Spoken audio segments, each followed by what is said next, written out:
My name is Guillaume Reason, and this is my extremely part-time assistant pattern. What did I tell you?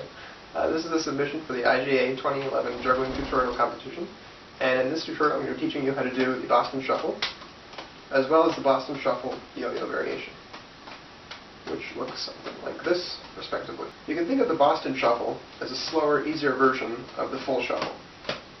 So let's first review slam throws. You're going to have one ball in each hand. You're going to have one hand up in this position, kind of around 45 degrees, parallel to your line of sight. And you're going to make a small low throw from your left hand up towards it. And this top hand is kind of going to move with that throw, and then as it peaks and starts to move downwards, it's going to throw down towards your bottom hand on top of this ball, or over it rather. And as that hand throws the ball over it, it's going to kind of switch to holding onto that ball, like so. Okay, practice that in both directions. Should feel nice and strong and fast. Once you have a third ball involved, you're going to have a ball still in the bottom hand when the slam throw comes down towards it. So as that slam throw is coming down towards your bottom hand is going to have to vacate that ball as another small low throw, like so. So following your first slam throw, you end up with two balls at the bottom and one ball at the top. Now, instead of throwing another slam over that top ball, as you would in the full shuffle, you're instead going to take a break for one beat and switch directions. So that ball that's up in the air is going to be caught by your right hand, which just did the first slam throw, and your right hand is going to do a small toss out to the left. Your left hand is going to follow that ball out to the left and do a slam throw over it. First slam, switch directions, slam. And that makes up the two beats to each half of the Boston Shuffle pattern. You have slam, switch, slam, switch, slam, switch, slam, switch, etc. You'll notice that because of the switching motion, each of the balls stays in a distinct part of the pattern, has sort of a distinct job. So here the yellow ball is going to be the ball that's always slammed. You'll notice that after it's slammed, it's immediately lifted up to make another slam throw by the opposite hand. You can then see that the red ball is always the ball that's slammed over, and makes the new throw in the opposite direction that's also slammed over. And the green ball at the top of the pattern ends up just going back and forth over the whole pattern. That green ball can either go vertically as a column throw in the very center of the pattern, or it can kind of go back and forth to either side,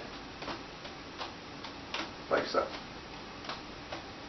That's pretty much it for the Boston Shuffle. It's not that complicated, and I think it's surprisingly easy for the complexity that it provides visually. Make sure those slams are nice and powerful in both directions.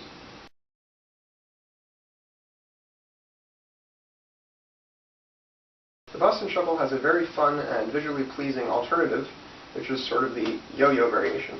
I don't know what else to call it. So the first change you would have to make on the road from the Boston Shuffle to that yo-yo variation is the way that you slam. So rather than kind of making this windshield wiper motion with your hands as you slam on both sides, you're instead going to lift the slam ball up vertically in the air, and the ball that's thrown that you would normally slam over, that's usually out to the side, is also going to be like a short column throw, like this.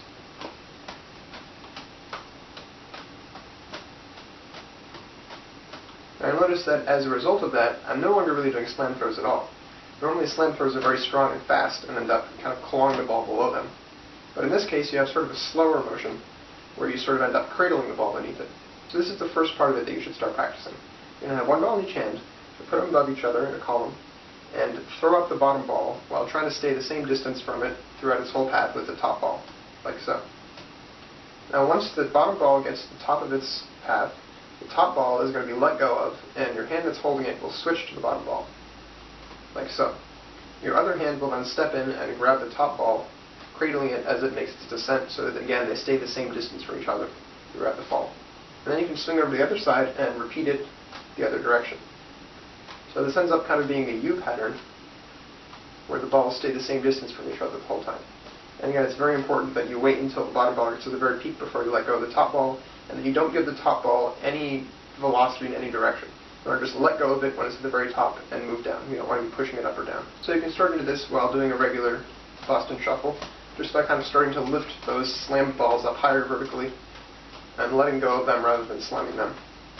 And the small tosses beneath them, again, end up being shorter column throws.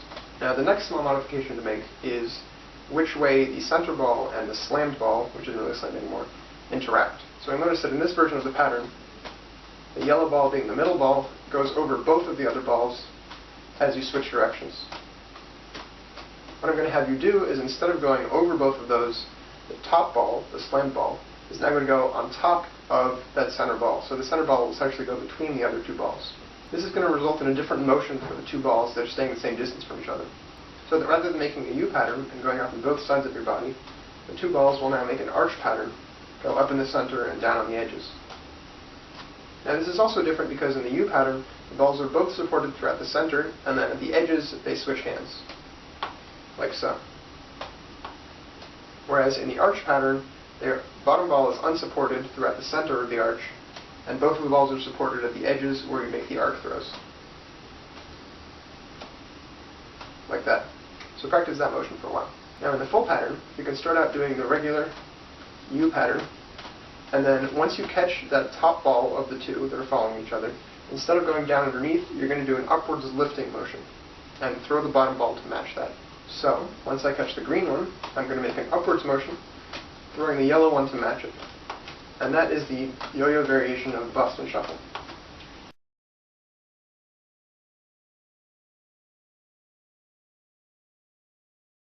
That's pretty much it for the Boston Shuffle and the Boston Shuffle yo-yo variation.